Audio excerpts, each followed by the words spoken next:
नमस्कार, मी सौ शिल्पा मठपती माझी स्वरचित कविता आपल्यापुढे सादर करते। पेट्रोलचे वाढलेत भाव, आठवतात जुनी वाहने आणि गाव। पेट्रोलचे वाढलेत भाव, आठवतात जुनी वाहने आणि गाव। गाढवाच्या पाठीवर वाळूचे ओझे, नदीवरून दिवसभर वाळू आणत गाढव एरझाऱ्या घाले। पकालीने पाणी आणत म्हशीच्या पाठीवर, गोड थंडगार पाण्याने भरे आजी हंड आणि घागर।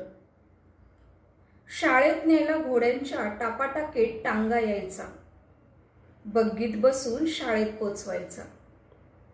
उंट हत्ती घेऊन गावात यायचे सरदार, 4 आणे 8 आणे दिल्यावर उंट हत्तीवर बसून गावात सफर व्हायची बहारदार। 2 पायी चालताना जमायच्या मित्रांच्या टोळ्या, बर्फ गोळा आवळे बोर चिंचा खात गप्पा मारताना द्यायचो टाळ्या। आता तसे दिवस येतील का परत?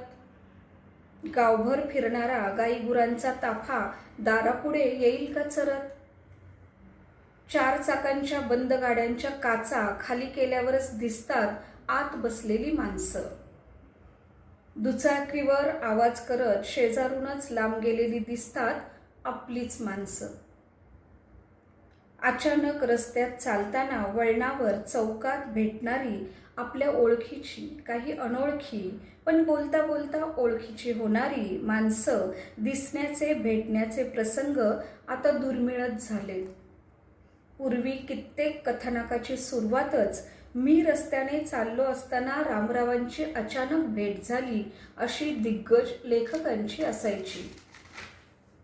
ते दिवस, ती वाहनं, त्या भेटीगाठी, त्या गाण्या गप्पांच्या मैफिली होणं हीच तर काळाची गरज आहे।